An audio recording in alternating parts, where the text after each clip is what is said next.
everybody. Hi, guys. Well, from stormy Salt Lake City, Utah, It's Thank God I'm Atheist. the podcast. I'm Frank Feldman. And I'm Dan Beecher. And coming up today, you don't Here's the thing. have to have a... It's not that we have a gun problem No. in this country, Dan. Look, a bunch of people have...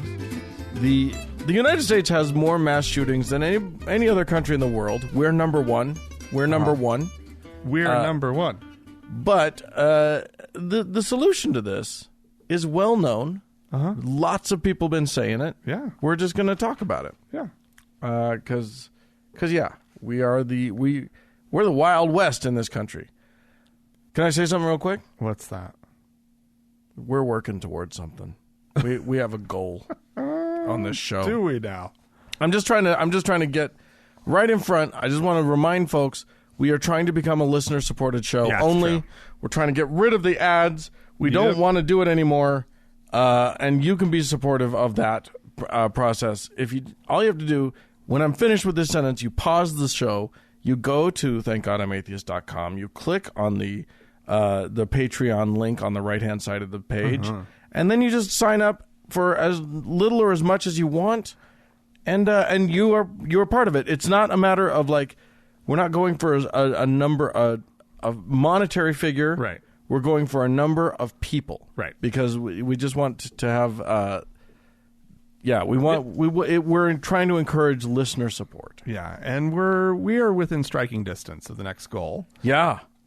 We just need a handful of people to show up to Patreon and sign up. And once we hit this next goal, half the shows will be ad free.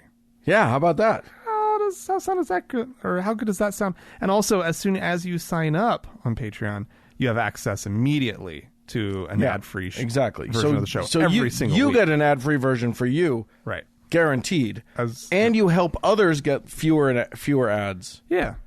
So I think it's awesome. It all goes well. Yes, indeed. All right, well, Dan. Yes. Oh boy, I'm gonna skip that one. Oh boy, I'm gonna skip that one too. Oh my goodness. Oh no, Dan. What? I picked some real losers. You got some rough ones. No, I don't. Oh, okay. Actually, the first one I want to talk about today is about a pastor by the name of Reverend Reginald Williams. Ooh. He is from New York. Okay. He is accused of funneling more than $631,000 away from his charities into lavish meals and trips to the Caribbean. Well, how else is he going to pay for it? $631,000 since 2010. Wow. They're not saying that he took this money for his living expenses. They say that he ran up at least about $170,000 in restaurant and bar tabs in New York City alone. Yeah, but it's New York. You can do that. That's just like a few meals out. Yeah, really. exactly. I mean, that's pretty easy to do, especially for you're a man of God. You're not going to do it at McDonald's, but man of God, he needs to eat well. He's probably hitting up Guy Fieri's restaurant there in Times Square. That's a fancy. Bam! Isn't that the joint. Bam guy? No, that's Emerald. Let me tell you something. Fieri? Yeah. No. Oh my God. The gross one? The diners, drive-ins, and dives guy. Yeah, no. he had a restaurant open in Times Square. No. Everybody, but mostly you, Frank, do yourself a favor if you haven't seen it already and look up the New York Times review of Guy Fieri's restaurant. It's the most delightful thing you'll read in a year. Do they hate it? Yeah, I think it's written in the form of a letter to Guy Fieri himself. It's quite amazing. Well, nonetheless, the charities. So this was coming out of money was coming out of charities. It wasn't coming out of his church fund. No. These were nonprofit, taxpayer-funded organizations that he ran, as all charities are. Taxpayer-funded. Well, I mean, they were nonprofit. Being a being tax free is the taxpayers subsidizing you, but right. But these, okay, but they're also getting. Let me get to what they were doing, and you'll see why they were getting literally taxpayer money. Okay, because they were providing housing and social services to the homeless, those living with HIV/AIDS, and substance abusers and veterans. Right, like they were going for the groups that the government shells out to oftentimes religiously associated organizations to go out and do some good in the world. Well, because, Frank, the faith-based groups are the ones you can trust. Absolutely. It's these other ones that you can't trust. He was literally taking food out of the mouths of AIDS patients and putting it into his big fat face. Oh, yeah. His attorney says that he raised more than $14 million for these foundations. You know, every dime received, he was entitled to. Oh, my God. The board made the decision to pay my client, to pay him for the years in which he got no salary. Well, the board was him and a couple of his cronies. Yeah, and they made that decision over a beautiful plate of beef bourguignon. Oh, maybe with a really nice octopus appetizer. It was gorgeous. Yeah, no, it was really, really good. So, how do you even deny yourself that? No, of course not. He deserves it. He's doing the Lord's work, and it's time that the Lord pays him back. Plus, by the Lord, I mean the taxpayers of New York City and state. Yeah, I mean, the truth is, when you deal with all those gross sick people, you got to fly to the Bahamas every now and then just to get away. Oh, no kidding! From the gross sick people, you got to. There is no better disinfectant than the sun, right? Like. Yeah, a good tan. Yeah, proves that you're doing okay. Disinfects everything. Oh my gosh, it's the best. Well, speaking of pastors, here's an interesting one. We're a little late to this one because we didn't do our normal show last week. Yeah, listeners, you may have noticed. I don't know if you caught it, but we didn't do our standard show last week. No, we hope you're okay with that. We hope you came back. Hope you liked it. But even if you didn't, there you go. I just hope that people actually went and checked it out on YouTube. I know a lot of people did. But I mean, I like nowhere near as many as our normal. Everybody does. Yeah, at some point. Go ahead and check it out if you want to. It was a silly little romp we had. Anywho, this story broke a couple weeks ago, but Joshua Harris, best-selling author of the purity culture book I Kissed Dating Goodbye, made news recently. The book itself is all about how even dating itself is just a French trap. Kissed dating goodbye. How dare you? How dare you, Frank? Absolutely not. Oh my God. The only thing I kiss is concepts. That's you can't open mouth kiss a concept. Oh my gosh. Yeah, I know. What can you do to a concept? Yeah, I think you can do a lot of dirty stuff to it. A lot of dirty things. Anyway, I mean, this was a book that was entirely anti-gay, anti-LGBT. Mind you, it was 22 years ago, so they didn't know about trans people yet, but or bi people. Bi people were still a myth; they hadn't been fully discovered. Right. But yeah, I mean, this is so like this was a huge deal thing. He then got married, and he had this huge. He's a pastor, and he was, and he sold millions of copies of this damn thing. He did well. He did really well for himself. And then just a couple weeks ago, he decided to announce that he is leaving his wife, or his wife and he are divorcing, and he is he's basically renouncing the book. He's renouncing. He said he's basically not a Christian anymore. Oh. He hasn't said what he is, but that ain't it.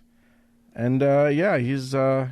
I mean, his quote was, "By all the measurements that I have for defining a Christian, I am not a Christian," which Man, you took a lot of extra steps on that one. You could have just said no.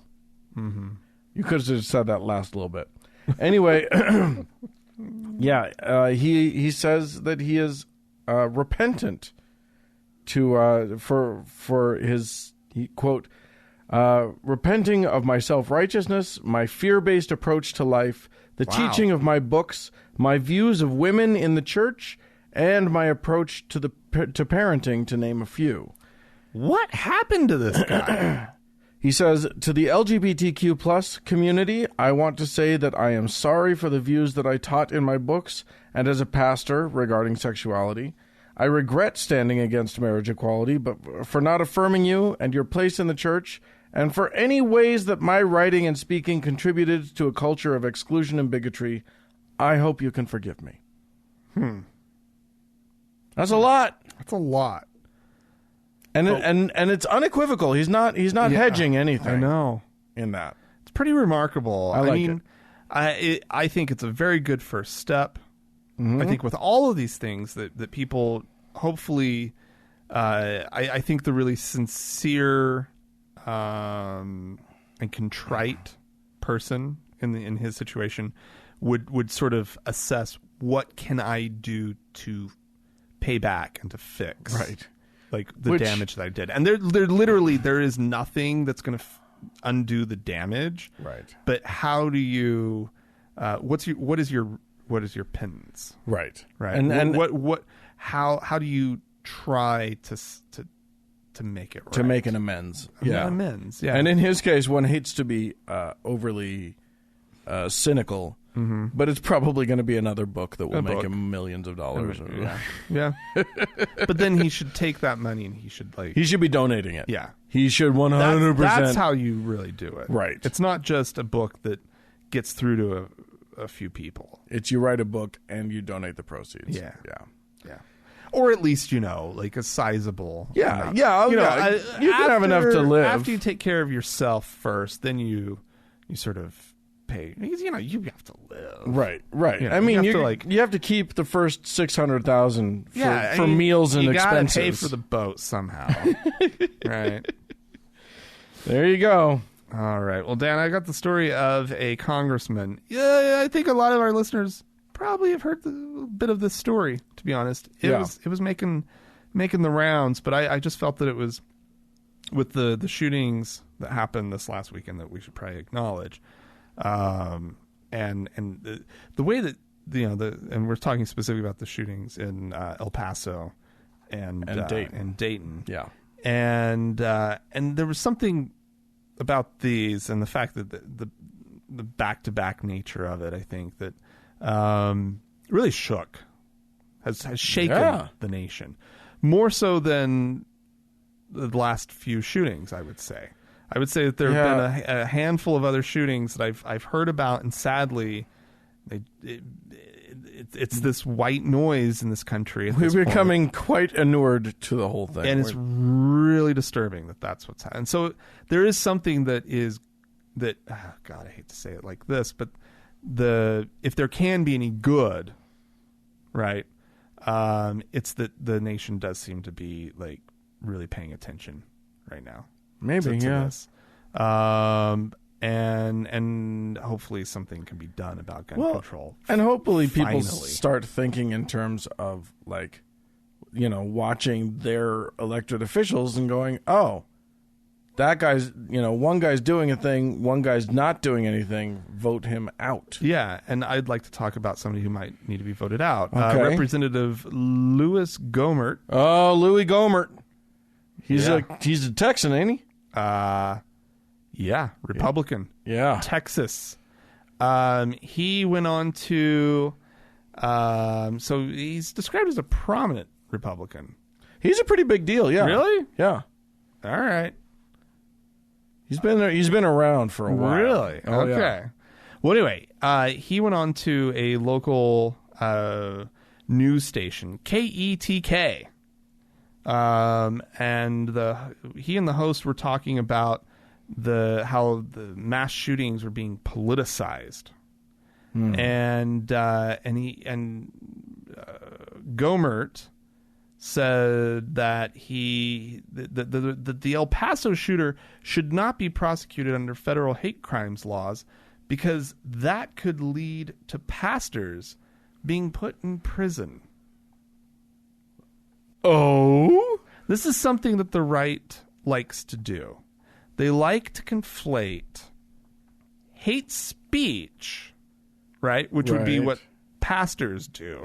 Yes. With hate crimes, right, which are, you go out and you commit an act of violence, and it's based in some sort of you specifically are targeting a specific group, and that can be proven.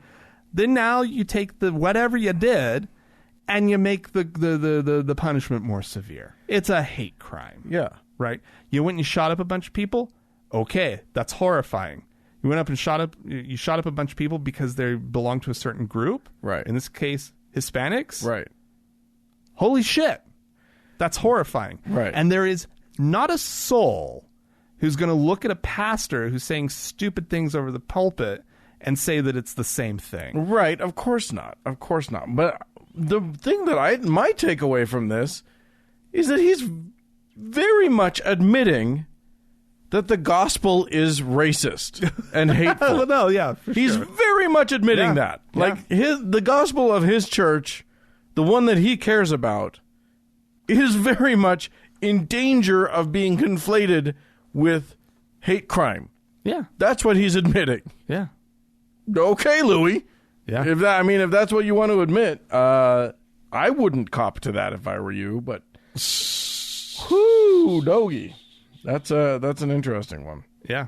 I mean, that's wow. That is essentially also what he says. I mean, it's not just that he's admitting or that's the takeaway. Apparently, he says the real reason that he doesn't want the Matthew Shepard Act used against the El Paso shooter is because he believes that pastors who don't like LGBTQ people are pretty much indistinguishable from the El Paso shooter. So from his mouth as well. Wow, he's a ding-dong. Yeah. That is not a smart man. Okay. I'm going to take us up to Milwaukee, where there has been a meeting of the members, the voting members of the ECLA Churchwide Assembly, ECLA being the Evangelical Lutheran Church in America, and their Churchwide Assembly, which is their voting body. Oh, yeah. 500 plus of which, almost 600 of them, marched on the ICE, the Immigration and Customs Enforcement building there in Milwaukee, declaring themselves. They've declared their organization, their church, a sanctuary church. Okay, and they pin. Okay, this is cute. A little bit dumb. Martin Luther, their big guy. Yeah, the big important dude in the Lutheran, the one for which they are named. Right. He famously nailed his 95 theses to the door of the church. These were complaints he had about the Catholic Church. This was what prompted the schism, the split, the Protestant Revolution. They have now decided they basically took their 9.5 theses. I guess they went 1/10 of the theses. They brought those with them to express those at the ICE. Well, they cannot outdo. No. Their hero. They wouldn't. They wouldn't even try to come close. They wouldn't have that kind of hubris. So they shaved it down. 95 is excessive. 95 is a lot. It's a lot. I want to know how you do half a thesis. I want to know how you do 9.5. I want to know who wrote. It's 9 and a bit of conjecture. It's 9 theses and a question. Anyway, yeah, they have voted. They're voting on several measures, all of which are designed to all of which are targeting the treatment of our government of immigrants, Yeah. and saying and declaring that Christianity had this one guy, this Jesus fella. I don't know if you've heard of him, but he had a few things to say about welcoming the stranger and caring for the needy, and that sort of thing. He kind of was big into it. So they're basically going with that. Whereas that's what they're trying to do. There you go. I mean, come on. I mean, honestly, talk to Louis Gohmert. He'll tell you all about how that's not what Jesus was about. Jesus was about truck nuts and being awesome. Yeah, yeah. And I got mine. Go get yours. Mm-hmm. All right, Dan. Yes. Here's a story of a federal lawsuit. Okay. You're giggling already. That is going to ruffle some feathers here locally. Uh-oh. I'm sure. The lawsuit seeks punitive damages on 7 counts, including RICO, RICO's the racketeering. Yeah, it's like the corrupt organizations law. It's used against like organized crime and whatnot, fraud, breach of fiduciary duties, and emotional distress, etc. That is being filed against the Mormon Church. Yeah. By a former member who is trying to get back tithing plus. She's apparently. doing what we all really want to do, which is say, all that money we gave you when we thought that you were telling us the truth? Yeah.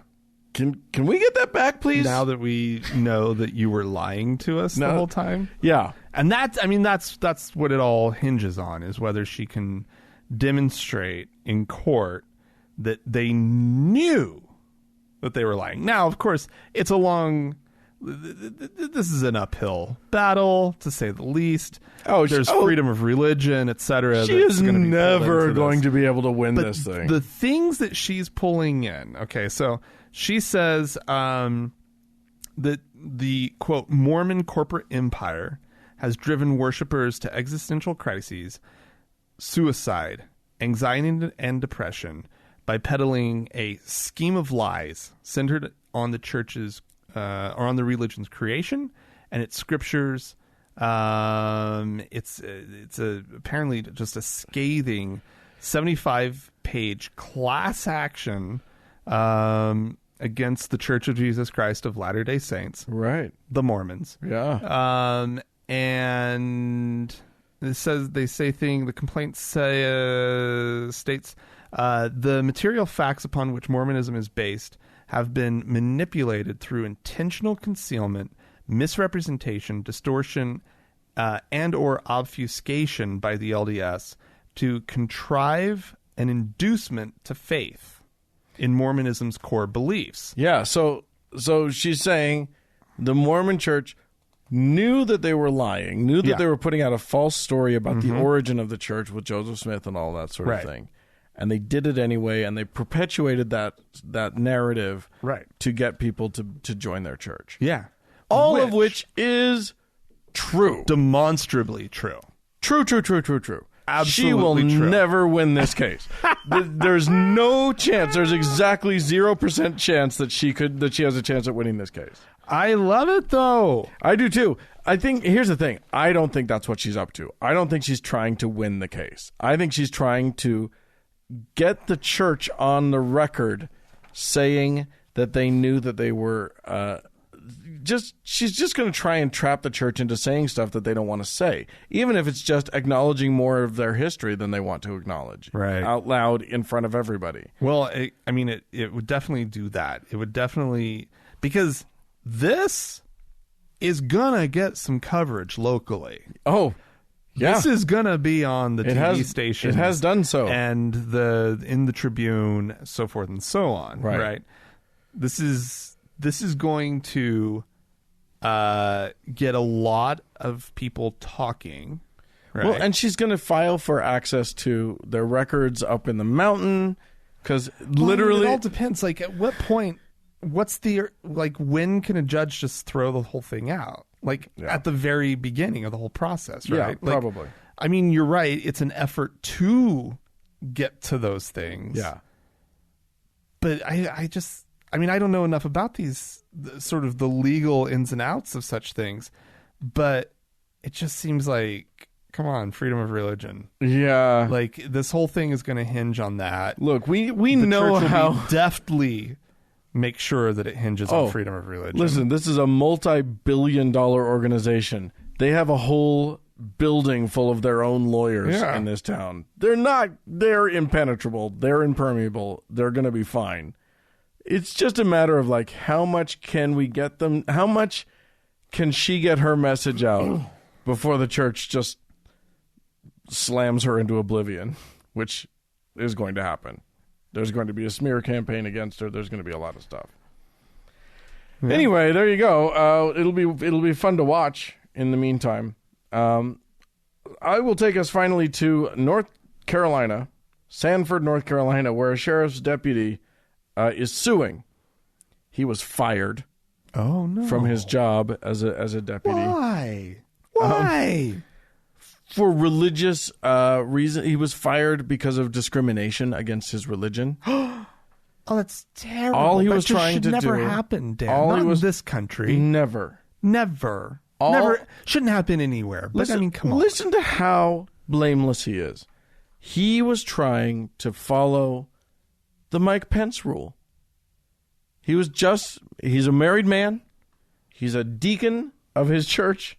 And he said that he believes that the Bible prohibits him from being alone with a woman for an extended period of time that isn't his wife. So when they asked him to do his fucking job and train a female recruit, he said no. Oh my God. He was like, no, she's a girl. Which, as Hemant Mehta on the Friendly Atheist pointed out, basically making it very clear that so many of these rules that these guys impose on themselves are not about them. It's about oppressing the women. It's about keeping the women in their place. They say it's about like, well, I'm avoiding temptation, dude. Then avoid temptation. But you can do that while you're in the room with another woman. You don't have to screw people. Also, just because you're tempted doesn't mean that you have to follow through with it. Right? Yeah.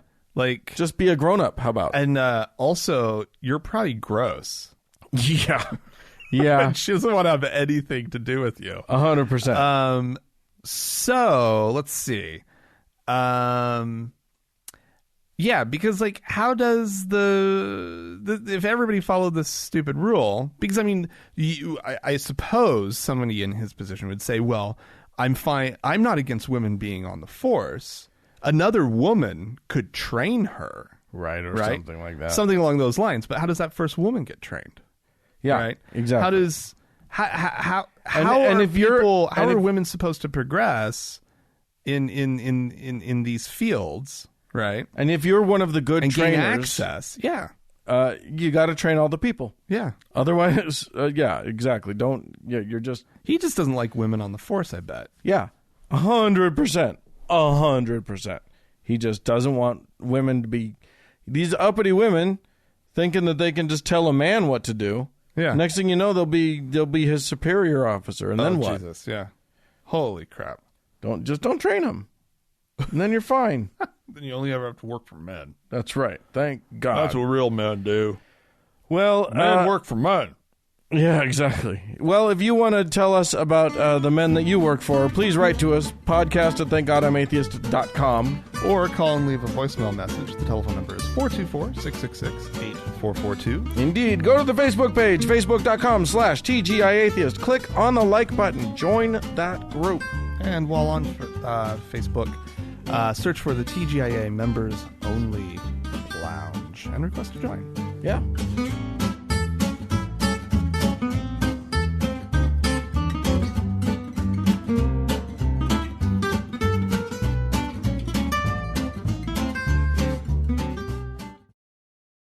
Dan. Yes. Rick Wiles. Oh, Ricky. And little Ricky Wiles. He's such He's a rapscallion, that one. Oh my God, he really bugs me. Yeah, no, because he's an exceptionally fine douchebag. He's right. He's a dickhead of the highest order. Yeah, like he's something special, right? But he proves himself in this clip to be something that I didn't know him to be. I hadn't fully equated him with, and I don't know why I hadn't, but I had not fully equated him with sort of the old-timey television evangelists, right? The ones who just begged for money. Because the clips that we watch of him, that's not what he's not just talking about building, saying crazy shit. What the Lord wants him to do with your money type shit, right? Yeah. Like, and so here he admits that he maybe hasn't been asking for enough money. Well, and also that maybe what in order to fulfill all of the goals that the Lord has made for him, he needs some sizable cash. Is that what he's saying? Ladies and gentlemen, I challenge you to track the logic of this. Let's all listen in and see if we can figure out what the fuck he's talking about. But somehow God will make provision for us. I don't know how he's going to do it. He's going to make provision for us.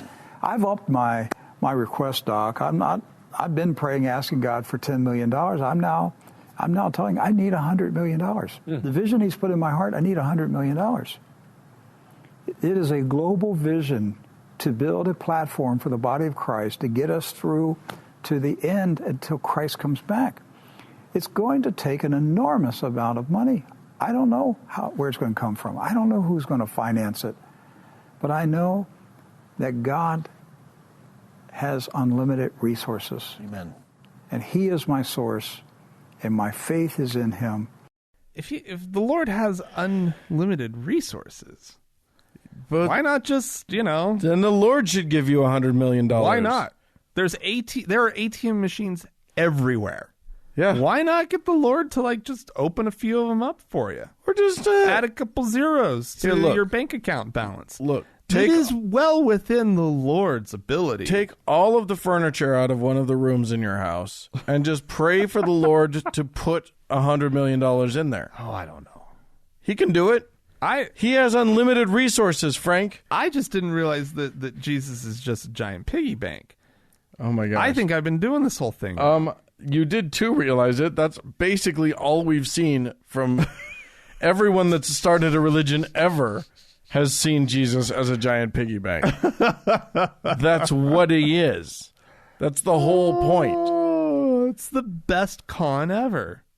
He says he's praying to God for this money, but he doesn't ask. But God's not the one who's going to give it to him. Isn't it's amazing? Literally going to be his listeners who are like, he's asking the Lord. Let's help him out. Right, exactly. He's asked the Lord for money. Let's give him money. What? You know what it is? It's the Mexico will pay for the wall switcho changeo. Now you see it, now you don't. Yeah. They're going to pay, God's going to pay, Jesus will pay, you're going to pay. Yeah. It's you. I tricked you. Yeah. Now send me your money. Oh, you big dumb dopes. Rick Wiles. He's quite a cat. He's a loathable human being. Quite a character he is. Loathsome. That's probably the more correct. Yeah, definitely. Loathable. Both. He's both. I would say loathable and loathsome. Loathworthy. How about that? Loathworthy. Anyway, hey, you know who's not loathworthy is our listeners. Oh, I love our listeners. Grand people. Yeah. To the man. That's not true. One of you's a dick. I can tell. But the rest of you are amazing.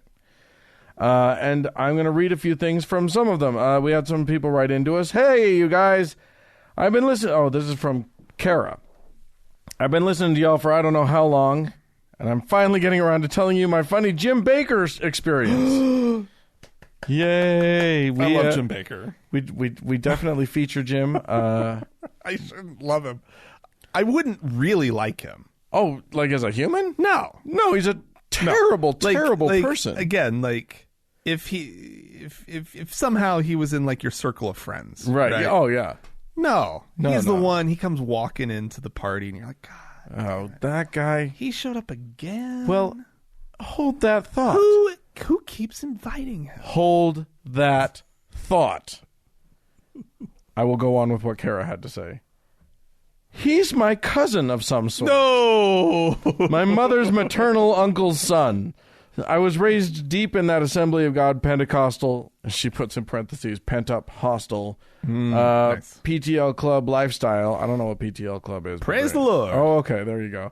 And every summer, I attended the Baker family reunion. Well, one summer in the early 80s when I was probably 7 or 8 years old, the big deal was Jim himself was going to be there. Oh, no. The family was all beside themselves about it. He showed up in a huge RV at the park. But he never exited the RV to join the reunion. People could go see him? Jim Baker's staff would escort people to the RV to be granted audience for a minute. No. My dad was having none of it, and I remember him telling me, no way in hell are he and I going to be audience with a guy who shows up in a vehicle that cost more than my dad earned in a year of honest labor and can't even be bothered to step outside and join his family. Yeah, no kidding. He got me imagining Jim being some kind of wicked gangster lurking around in my family's background, never to be witnessed with mine own eyes. That's some shitty shit. So Kara says it's really fun to hear you guys talk about what he's up to nowadays, since he remains as monstrous and weird as he loomed in my childhood. That's awesome. Oh, that's great. What a douche. Oh, my God. I love it so much. So if he showed up to your dinner party, he would just be hiding in one of the rooms somewhere. I just want to know, like, is in his mind, is he so is special? He Don Corleone? Like, who does he think he is? I think that there's probably one part paranoia, concern for, like, there's probably one part in crazy ego, like, right? Yeah. I would say delusions of grandeur, but the dude was pretty fucking famous. So, yeah. I mean, back then he was really famous. Yeah. Now he's like this fringe guy who's still a little famous, but he's this nutball who's selling buckets of food. Like, that's his big thing, is food buckets. Yeah. Listen, if you're buying your food by the bucket, something might be wrong in your life. Oh, if you can hear thunder. Ooh, we just got rumbled. I said it was stormy. Yeah, and all of a sudden I can hear rain. I don't know if it's coming through the mic. But anyway. Oh, Jim Baker. Thank you, Kara. That was amazing. Gotta love those. D also wrote into us, hello. I recently started listening and I couldn't help but laugh at the story from Coffee County, Tennessee about the DA who would not enforce divorce law when it comes to homosexual couples. For a bit of background, I went to a fairly well-known Mormon-run and operated public charter, which has been in the papers several times for teaching faith-based history in the classroom. They have prominent members of the church write textbooks which always paint minorities in unsavory light and brags about the importance of religion in one's life. The school also teaches that we as a country must go back to the ways of our founding fathers in order to become a virtuous country once again. Anyway, I've heard it all discussed seriously by my history teacher, the idea that in order to be a virtuous country, elected officials must follow the word of the Christian God, believer or not. We have the same argument in class about divorce and its relation to marriage, and the fact that homosexual couples are not ever truly married. The number of times I had to hear him say the Constitution protects only God-given rights in the 3 years I had him as a teacher were torture, and the main reason I ditched class most days. Anyway, long story, but had to share. I thought I was done with that place, but evidently a few words can transport me back. Love the show. Thank you. Well, thanks, D. Yeah. And finally, a little bit of feedback from our last very weird episode. Hello, Frank and Dan. Congratulations on your 400th episode. Thank you. Thank you for all the content you've produced thus far, and here's hoping you'll keep going for a while, too. Have a great summer. All the best from a Finnish fan, Taru. So thank you, Taru. Oh, nice. We appreciate. Congratulations. Yeah, it was just a little nice note. I thought I'd read it out. Oh, fantastic. Hope you guys liked last week. It was weird and different, and I hope that yeah. There you go. But you know, you got to do something different every once in a while. Well, like 400 episodes. Fresh. 400 episodes. My goodness. I mean, anyway. This is the longest I've ever had a job. This is the longest I've ever held a job in my life. Yeah. The same thing. Yeah. So there you go. How about that? Speaking of this this podcast of ours, this job of ours, do we have some folks to thank? We do have some people to thank, Dan. It looks like what? How many is this? 8 people. Nice. Isn't Excellent. that amazing? Yes, indeed. We have 3 new faithful listeners. Okay. Katie, Mark, and Go Vegan. Excellent. Okay. There was more to that, but the first name was definitely Go Vegan. Okay. And 2 new venerable listeners. Great. Jean and Madeline. Wonderful. Wonderful indeed. 2 new beatified listeners, Renee and Anthony. Wow.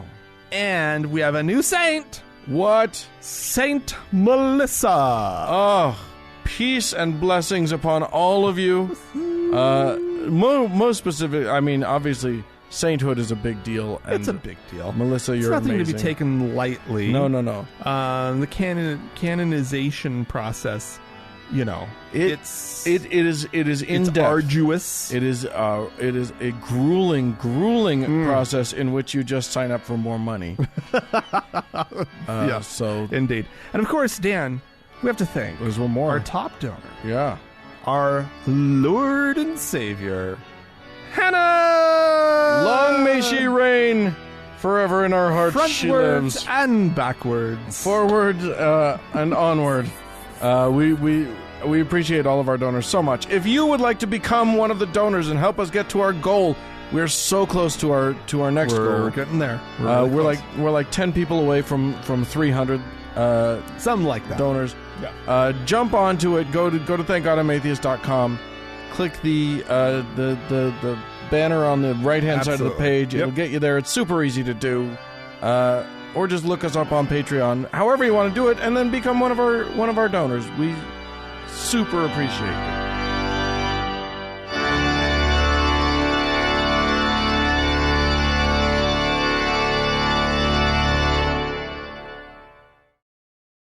Okay, Dan. Yes, sir. As we have mentioned already on the show. Oh, well, if we mentioned it already, why are we bringing it up We're going to again? continue the conversation. Oh, okay. Dan. Fine. We have a gun problem in this country. No. Yes, we do. Dan. Decidedly not. I have multiple people telling me constantly that the only problem with guns in this country is that there aren't enough of them and not enough people armed with them. I know. That's what people say. Yeah. I don't know. I mean, But here's the thing. I pack heat. Yeah. You own a gun. I own a gun. It's true. I do own a gun. I own an antique. You own a very, very old, like, not quite a blunderbuss, but it's like an old... No. It's an old shotgun. And if you ever tried to fire it, it would blow up in your face or something. No. I've actually looked into it. You can still shoot these things. Wow. You can take them in and have somebody look at them. It was like a very common brand back in the day. It's quite pretty. It's a nice looking gun. You should see pictures of the ones that are in a lot better condition. The gun that I have was my great grandfather's, and he used it. Yeah. He was a duck hunter. Yeah. And the man hunted. That is just what he did. He owned a bar and he duck hunted. And he hunted duck. He must have been quite the character. Yes, indeed. That does sound like a character. So anyway, all I'm getting at is you're a gun owner. Mm-hmm. So clearly you're on the pro-gun side of things. I do want to protect my right to own an antique gun. I'm also a gun owner. I inherited them from my pop. Yeah. I would gladly give them all up. I have fun. I take them out shooting. Yeah. But if our country instituted a ban, I would be I would be more than happy to get them. Ours are not the kinds of guns that cause the kinds of problems, though. That even if mine were a functional gun, a double-barrel shotgun is not. I think you have to. That doesn't have any. That has literally a capacity of 2. Yeah.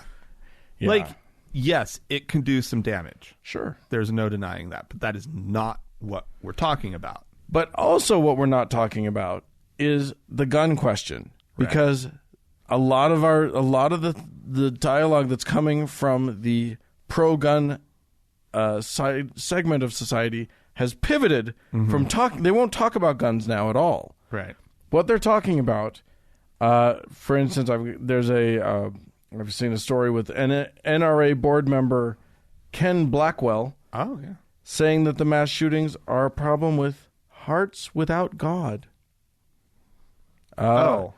It's us? It's the one. Is he pointing fingers at us? At those? I don't know about us. Just not those specifically you and me, but I mean whose hearts are without God. Fox, because that's me. Fox there and is Friends. No God in my heart. Yeah, Jesus long since evaporated. Fox and Friends host talking about the tragedies occurring because the shooter didn't fear the Lord. Mike Huckabee, prayer is the only thing that will stop mass shootings. It's not a gun problem. It's a prayer problem. It's a God problem. It's a lack of prayer problem. It's a Jesus problem. Well, here's the deal. I know that these people are out there and they're praying hard. How hard do they have to pray? Does it literally have to be all of us? Is that the only way that it works? Can't it just be I don't believe that either. Can't God respond to the sincere prayer of, like, a person? Isn't a single prayer enough? No. We do know this because Mormons love this one. They love, like, the mass prayer. Yeah. Like, they've got the prayer. Oh, they all love this. The prayer log thing in the temple. Right? Yeah. You put your name on the temple roll thing. And then they pray for you. They put it into, like, it's basically just like, those bags that you have at the bank, the cash bags, the little zipper bags. Yeah, sure. They just put a bunch in there, right? And instead of taking it to the bank, they take it to the temple ceremonies. Yeah, and they pray for the people. Nobody even knows what's happening in the goddamn bag. No. What are the names in the bag? Nobody knows. Nobody knows.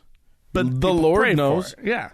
I mean, there are websites devoted to prayer. There are websites devoted to, like, my Uncle Jimmy cut off his leg mowing the lawn. Please pray for him and his recovery. I will pray for him. Yeah, exactly. I will. That sounds like a noble cause. I will pray.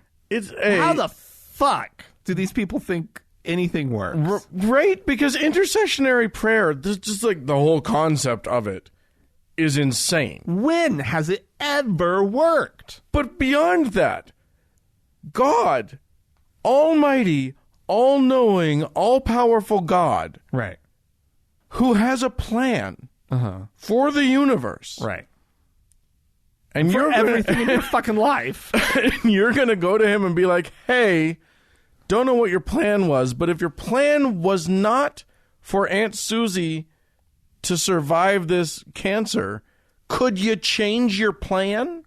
Yeah, that's what you're asking. Right. You're asking the Lord to change his plan. But in their reasoning, right, the Lord just sits there and is like, meh. Right. Right. I'm not changing my plan for you. You're just one person.